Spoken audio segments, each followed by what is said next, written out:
big trouble coming up. Most of the resonance controls throughout the desk are broken and unusable.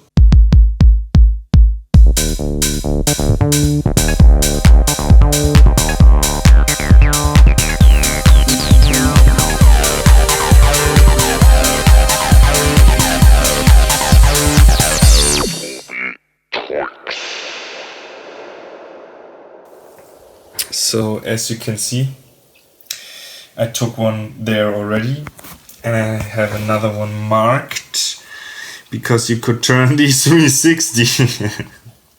Quite funny, but actually not so funny. I was checking in to get two, but then when I measure those, I would figure that even the ones that feel okay just don't have contact anymore, like most of them. I think amongst 8 that I checked, there was 2 usable. So yeah, and then a lot of these just feel very weird.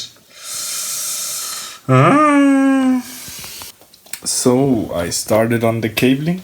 The desk came with 4 of these 30-pin Siemens Messerleisten, and they had Messerleisten on both sides. So I tried and cut them up to make these ones actual 8 XLR snakes, giving me a total of 80 inputs that I'll use to the patch bay.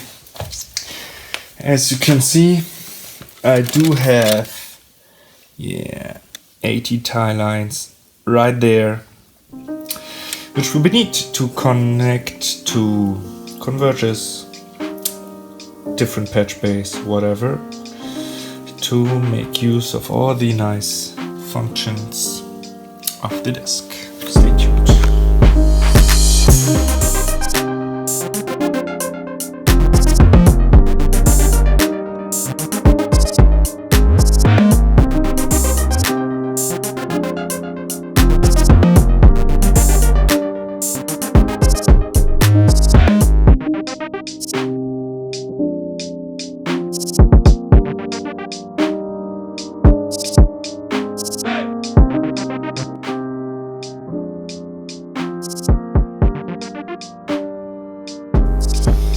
So here's the latest edition. I was finally able to acquire an automation system for this console. This console comes pre-fitted with VCA faders that already have, oh yeah, there it is, the snakes going out.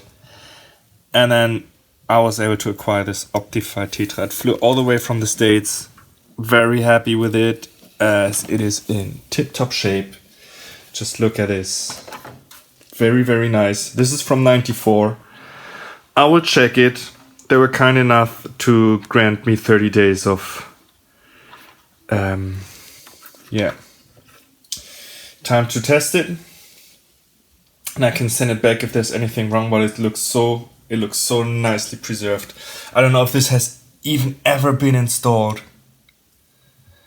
Very, very happy. I'll get myself a nice little display. Yeah, shut up for something funky like this.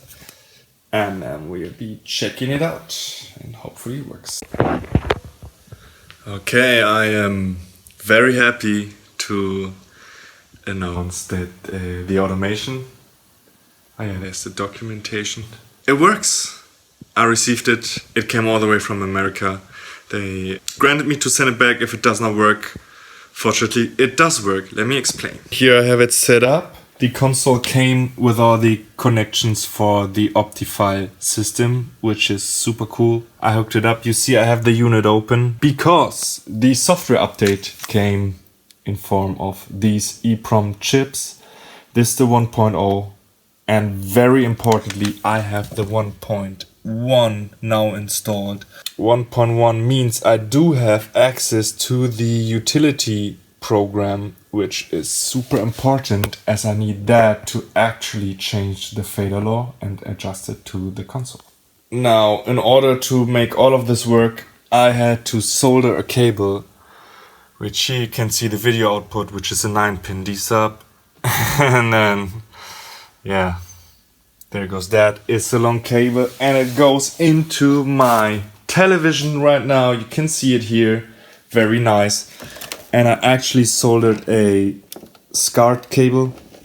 That's the configuration into the manual. Here you can see the main manual. It looks funky. I love it. And yeah, like I said, I was already able to run the utility software, adjust the fader law, and now let me show you. There we go. Yeah, this is the 0 dB right here. It's the 0 dB right here. I brushed all of the rest of the markings off because I knew 0 dB is here, and I knew I will have an automation system which will enable me to snapshot mixes, so I don't need markings next to the fader for recall because I have a computer for recall. And look at it go. This is it. The keyboard looks like it has never been used. I am very happy. Now look at that. Super cool. Hello and welcome back. So back on the topic of the resonance potentiometers. After a tip from my dad, I took one apart, which worked rather nicely as I just had to bend off the metal enclosure. And yeah, looking inside, this is how they look like. I'm just assuming that the previous owner had a problem with some of these and then just sprayed whatever stuff in them. And yeah, this is how they look like from the inside. Now the question for me would be, well, I would try and clean this one, then see how it works. Oh, see all that stuff that came. Yeah, that was all. Well, that's just my dirty workbench. I'm sorry for that, but god damn. Yeah, I would clean it, and then I might clean my desk as well. So I will clean it and then see how it works then. I mean, the rest of the fader looks alright. Like, this looks pretty good. I might give it a bit more edge for like better contact. And then where do we have the trace? This looks alright as well. So yeah, let me try that and I'll be back. Okay, welcome back to the ADT desk. Let me show you the setup that I have. It is for testing the EQ. And as I said, big drama with the equalizer. Now let me show you what the problem is and why I came to the conclusion that almost all the resonance pods in the desk were broken. Now I have this one to be tested, and then let me crank resonance control, broader setting. Let me crank the gain and see what happens.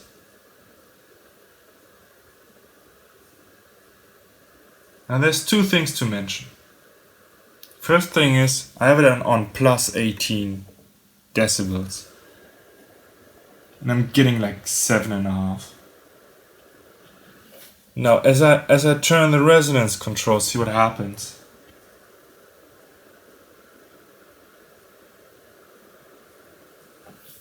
The boost just disappears.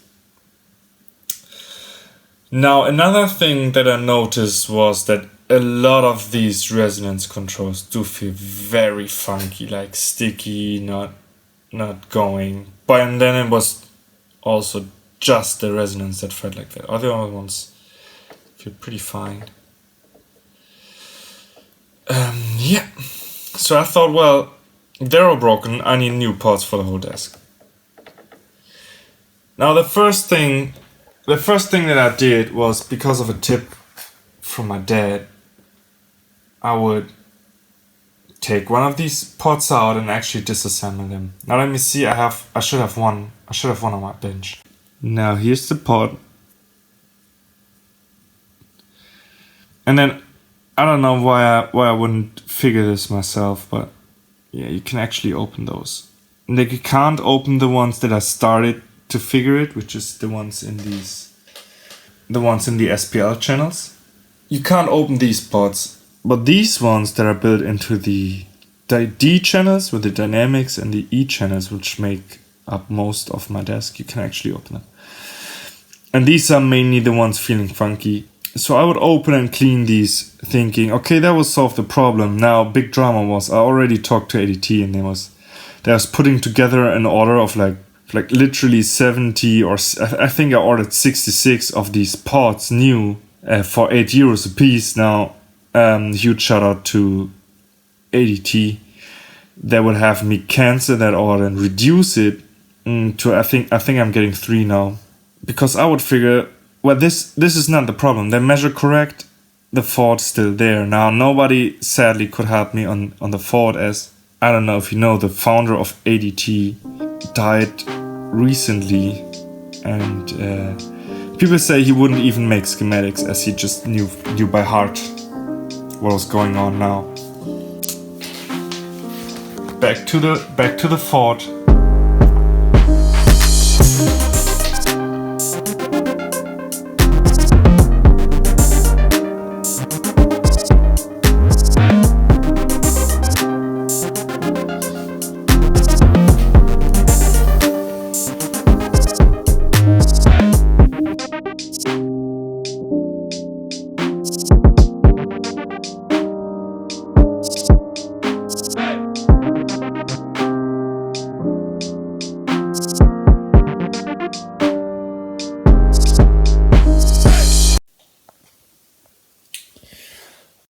So, I am testing the bus